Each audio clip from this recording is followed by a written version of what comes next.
Patuloy na binabantayan ng Health Department at World Health Organization ang sitwasyon ng Ebola sa Congo at Uganda. Samantala, nanawagan naman ang Health Department ng mas mahigpit na regulasyon sa vape products. Yan ang ulat ni Floyd Brenza.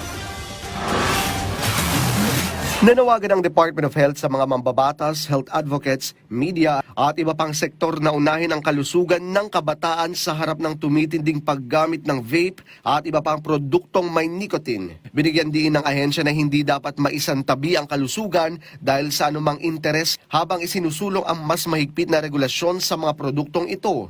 Iginiit ng DOH ang kahalagahan ng sama-samang pagkilos para maprotektahan ang mga kabataan laban sa nicotine addiction at iba pang panganib na dulot ng pag-vape. The department also continues to implement the National Tobacco Prevention and Control Strategy up to 2030 through stronger smoke-free policies, smoking cessation services, and community-based interventions.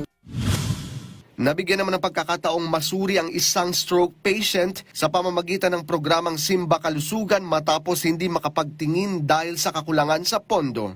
Layunin ng DOH na mailapit ang mga serbisyong pangkalusugan sa mga malalayong komunidad sa pamamagitan ng pakikipagtulungan sa simbahan at mga lokal na pamahalaan bilang bahagi ng Universal Healthcare Program.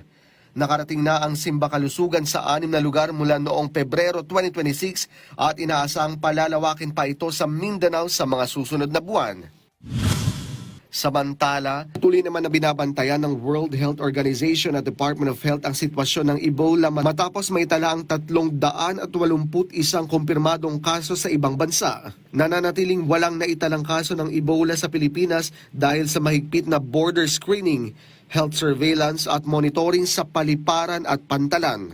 Ipinagpapatuloy ng DOH ang mga hakbang sa pag-iingat para mapanatiling ligtas ang bansa laban sa posibleng pagpasok ng sakit. Floyd Brenz para sa Pambansang TV sa Bagong Pilipinas.